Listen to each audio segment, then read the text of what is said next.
सुप्रभात। सरस्वती शिक्षा समिति पाली, कक्षा द्वादशी, विषय हिंदी साहित्य में आज अपन मंदोदरी की रावण को सीख तुलसीदास जी द्वारा रचित है। इसमें चतुर्थ भाग को अपन पढ़ना शुरू करेंगे, जिसमें पद है पद पाताल शीस अज धामा, अपलोक अंग अंग विश्रामा, प्रकुटि विलास भयंकर काला। मैं इन शब्दों में सबसे पहले अपन इन पदों का कठिन शब्दार्थ देख लेते हैं और इनके बाद में इनको पढ़ना शुरू करते हैं। कठिन शब्दार्थ हैं प्रकुटि विलास यानी भौएं का टेढ़ी होना, काला काल यानी मौत मृत्यु, कच्छ यानी बाल, गनमाल यानी बादल, ग्रहण ग्रहण यानी नाक, अश्विनी कुमार देवताओं के जो वेद कहलाते हैं, निमेष पलकों का झपकना, बखान वर्णन करना, मारुति वायु, निगम यानी शास्त्र, अदर होठ, दसन दांत, जम यमराज कराला भरकर, दिक्पाल इन दिशाओं के रक्षक देवता, आनन यानी मुख, अनल यानी अग्नि, अंबुपति वरुण उदर पेट, अद गो यानी शरीर के नीचे वाला भाग। अपन इन पद को पढ़ने से पहले सबसे पहले अपन प्रसंग को देखेंगे, जिसमें कवि तुलसीदास जी के अनुसार मंदोदरी रावण को समझा रही है कि राम और रावण के बीच में युद्ध होने वाला है। राम समुद्र को पार करके लंका में पहुंच चुके हैं।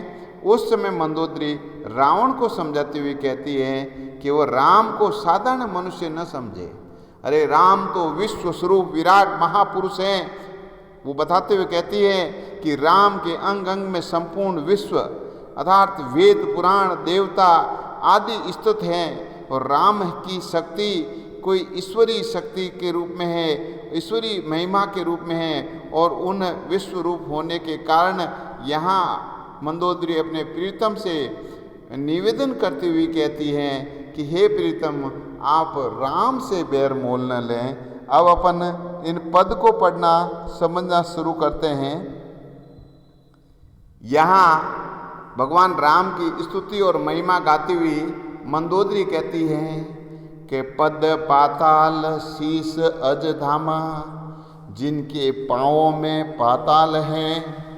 साथ में कहती हैं जिनका शीश में ब्रह्मलोक का निवास है, ब्रह्मा का निवास है।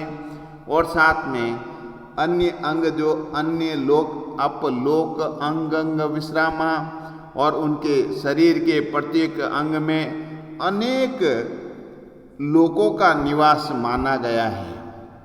प्रकुटि विलास भयंकर काला, कहते हैं भगवान राम की जो प्रकुटि है अगर वे तिरछी टेढ़ी कर ले तो साक्षात भयंकर मौत का रूप कहलाती है। नयन दिवाकर, उनकी जो आंखें हैं सूर्य के समान है, सूर्य के तेज को लिए हुए हैं। और उनके जो केस हैं, केस जो हैं वो बादलों का निवास है। उनके केसों में, घने केसों में काले बादलों का निवास माना गया है। और शब्द देखते हैं आगे, जासु घ्राण अश्विनी कुमारा, और जिनकी नाक में अश्विनी कुमार अर्थात आपको देवताओं के जो वेद हैं उनका निवास माना गया है। और अर्थ लेते हैं जिस निशि अरु दिवस निवेश अपारा, दिन निशि, निशि रात्रि और दिन, दिन और रात जो हैं वो लगातार भगवान राम की पलकों की गति में उनका जो है निवास माना गया है। श्रवण दिशा दस वेद बखानी, और उनके कानों में, उनकी कानों के अंदर जो हैं दसों दिशाओं का वर्णन करते हुए वेद जो हैं दसों दिशाओं का जो वर्णन करते हैं उनका निवास यहाँ पर माना गया है। अर्थात राम के कानों को वेद जो हैं दसों दिशाएं बताते रहते हैं।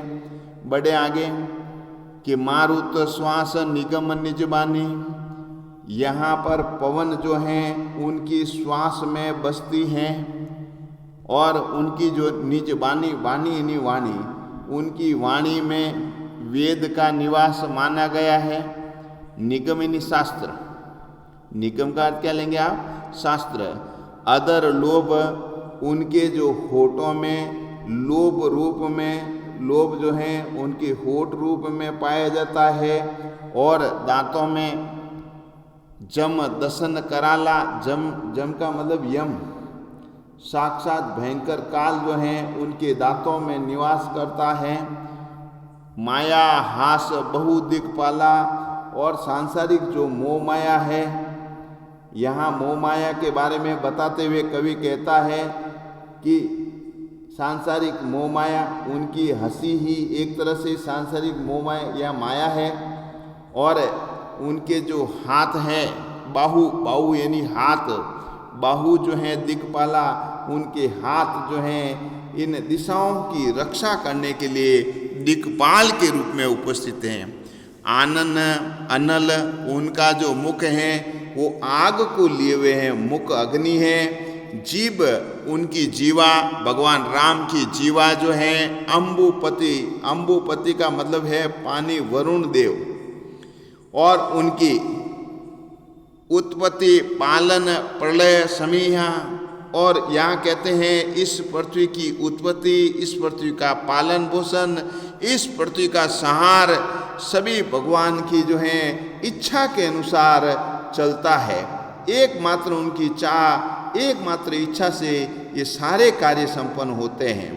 उनके रोम में राजी यानी निवास करना, अष्टादश बहरा उनकी यहाँ पर आपको लेना है। उनके रोम यानी रोए, बाल, छोटे छोटे बाल, त्वचा पे जो बाल होते हैं उन बालों में कहते हैं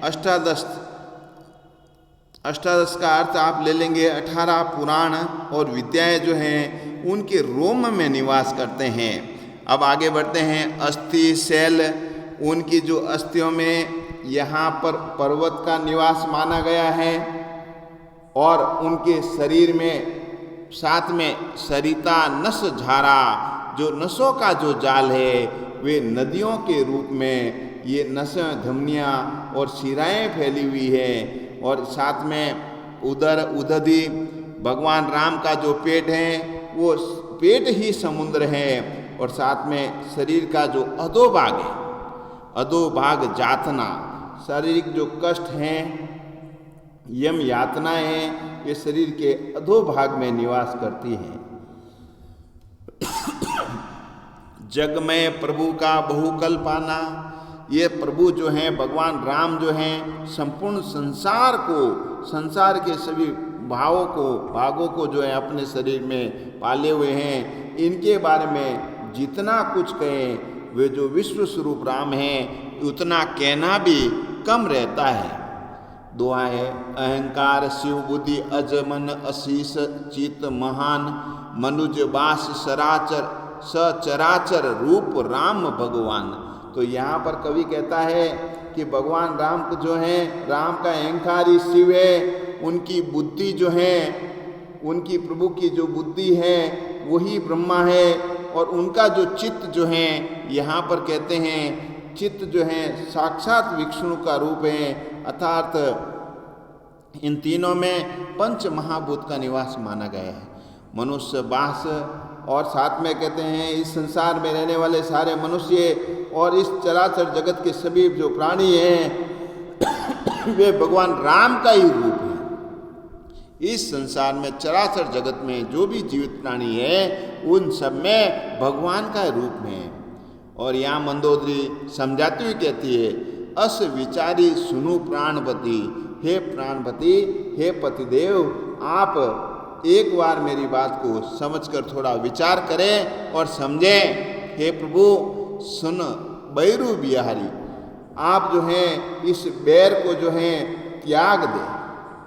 आप जो भगवान राम के साथ में बैर का जो भाव है, बिहाई यानी त्याग दे, बैरू यानी बैर, दुश्मनी का भाव त्याग दे।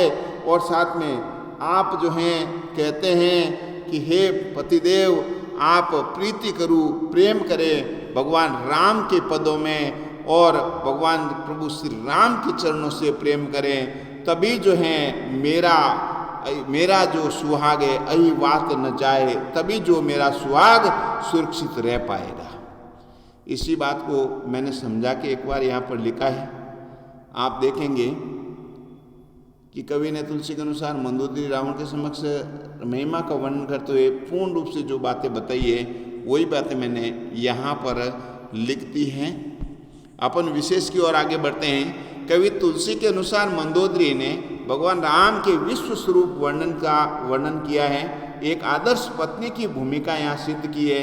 यहाँ कवि की भाषा, कवि ने अवधी भाषा का प्रयोग किया है।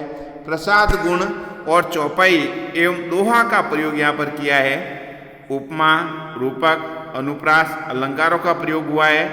तत्सम, तद्भव शब्दों का भी प्रयोग हुआ है। अपन गृह कार्य में देखेंगे कि मंदोदरी का सुहाग कब सुरक्षित होगा, जब कवि तुलसी के अनुसार रावण अहंकार और कहते हैं द्वेष भाव को त्याग कर, लड़ाई झगड़े के भाव को त्याग कर अगर भगवान श्री राम के चरणों में जाकर भक्ति करेगा तभी जो मंदोदरी का सुहाग सुरक्षित रह पाएगा। मंदोदरी ने प्रभु राम के मुख और जीभ और केश दंत को किस किस रूप में बताया है। मुख को अग्नि के रूप में, जीभ को वरुण देव के रूप में, केश को बादलों के रूप में, दंत को विकराल काल के रूप में यहाँ बताया गया है। मंदोदरी ने राम का विश्व रूप परिचय कराने का उद्देश्य क्या है? मंदोदरी मूल रूप से यहाँ रावण को वास्तविकता से परिचय कराना चाहती है कि भगवान कोई सामान्य मनुष्य नहीं है, यह तो साक्षात नारायण का अवतार, विष्णु भगवान का अवतार है जो पृथ्वी का भार हरण करने के लिए आए हैं। इसीलिए इन भगवान से जो आप बैर न लें, जिसके शरीर में संपूर्ण इस चराचर जगत का निवास बताया गया है, यही बात आपको लिखनी है और करनी है। धन्यवाद।